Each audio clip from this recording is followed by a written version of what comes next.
Di kesempatan kali ini, kelompok kami akan membahas salah satu materi filsafat mengenai filsafat kontemporer.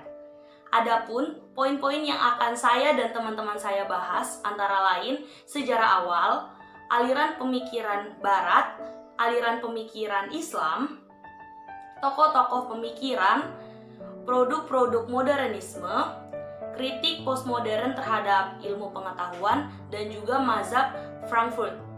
Sebelum masuk ke penjelasan materi, izinkan kami untuk memperkenalkan diri.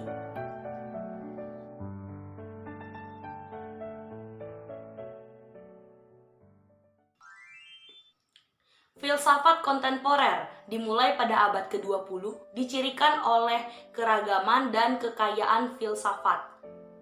Dimulai dengan analisis bahasa, budaya, kritik sosial, metodologi, filsafat hidup, filsafat ilmu, dan filsafat perempuan.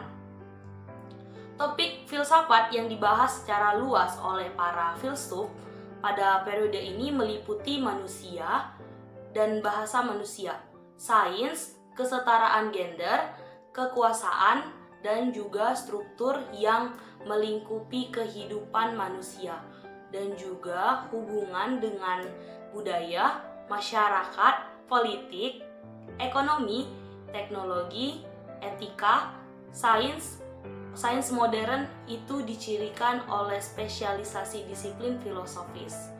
Artinya, para filsuf tidak hanya profesional di bidangnya, tetapi juga membentuk komunitas dan asosiasi profesional di bidang tertentu sesuai dengan minat dan kompetensinya.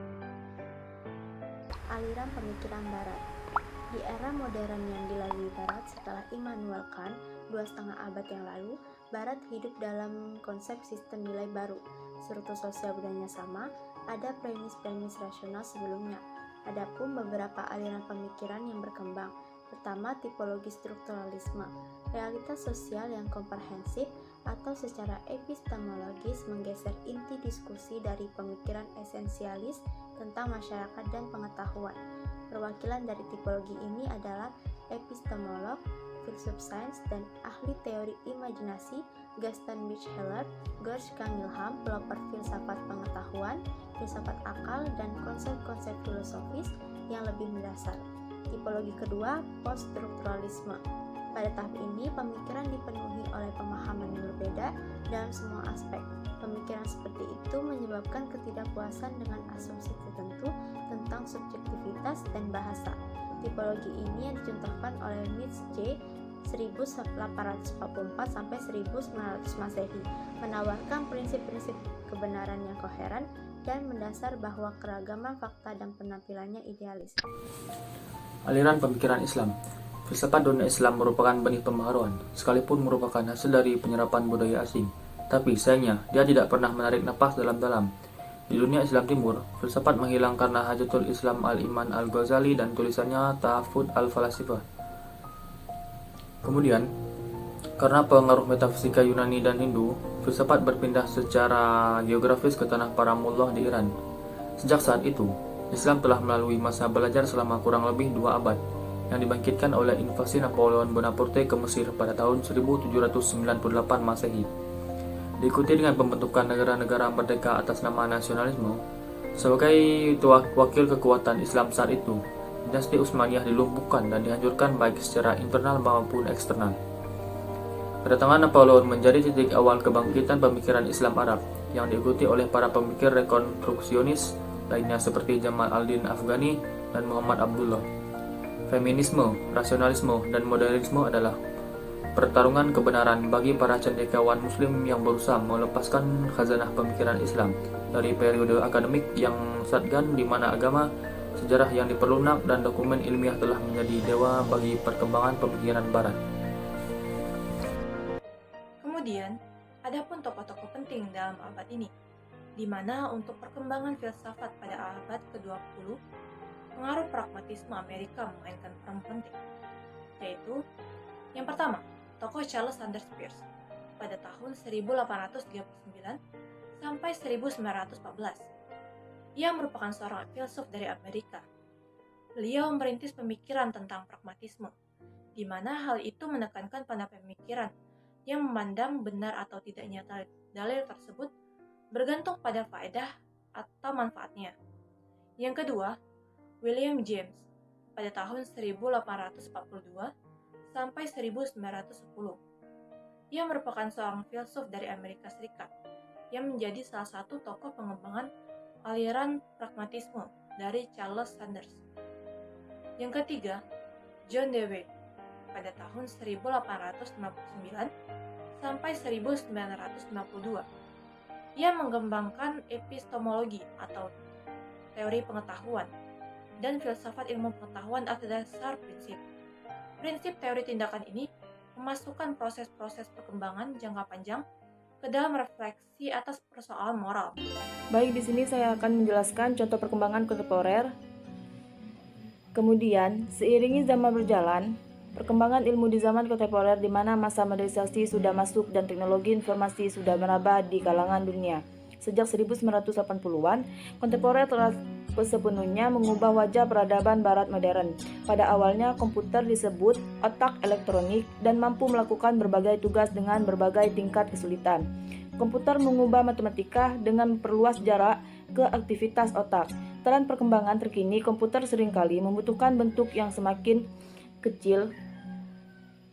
Komputer tidak hanya sebagai alat pengolah data, tetapi juga memasuki bidang komunikasi interaktif berupa internet. Dengan cara ini, internet terus berkembang hingga hari ini. Berbagai fitur-fiturnya, atau misalkan email, obrolan, dan file download dari situs berbagi, dan lainnya. Baik, sejatinya postmodernisme menyatakan tidak ada kebenaran yang universal, yang valid untuk semua orang. Postmodernisme mempunyai karakteristik fragmentasi atau terpecah-pecah menjadi kecil dan tidak menentukan, dan sebuah ketidakpercayaan terhadap semua hal yang universal. Di mana juga ada kritik postmodernisme terhadap ilmu pengetahuan serta produk-produknya dari modernisme. Kritik terhadap postmodernisme Habermas dalam bukunya The Philosophical of Modernity. Nah, itu sendiri harus menyatakan ada kelemahan mendasar pemikiran kaum postmodernis tentang modernitas yang dianggap teoris. Ali Maksub menyatakan bahwa kritis atas postmodernisme antara lain a. Pemikiran postmodernisme kurang tegas apakah mereka menciptakan teori atau mengarang sastra. B. Di mana Habermas merasa argumen para postmodernis dengan sentimen normatif. Namun, sentimen mereka itu disembunyikan dari pembaca. Nah, di mana Habermas mengumumkan sentimen normatif. C. Habermas mengkritik postmodernisme sebagai perspektif yang gagal, membedakan fenomena dan praktik yang terjadi pada masyarakat modern. Contohnya, tentang pandangan dunia yang didominasi oleh kekuasaan dan pengawasan, di mana tidak memberikan peluang yang cukup baik untuk melakukan analisis yang bermakna. D. Di mana pemikiran postmodernisme itu dituduh mengabaikan praktik kehidupan dunia. Menurut mazhab Frankfurt, bahwa filsafat dan ilmu pengetahuan atau biasa dikenal dengan ilmu sains tidak bersifat kritis lagi, karena filsafat dan ilmu pengetahuan itu tidak terlihat yang namanya humanisme dan adanya aliansi seiring perkembangannya modernisasi, sehingga filsafat dan ilmu pengetahuan itu hanya digunakan sebagai alat sistem quo. Nah, pada zaman atau pada masa Frankfurt sendiri sudah terjadi yang namanya penindasan. Namun seiring perkembangan zaman dengan adanya masa modernisasi, penindasan itu masih ada dan masih terus dilakukan, namun dilakukan secara halus sehingga masyarakat menganggap itu adalah hal yang normal.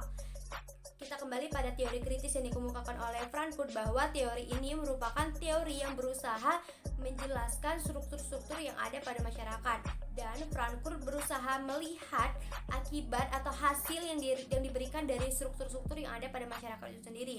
Nah, pada intinya kita bisa menyimpulkan bahwa teori kritis yang dikemukakan oleh Frankfurt hanya digunakan untuk membuat kesadaran manusia dan membebaskan manusia dari pemikiran yang irasional.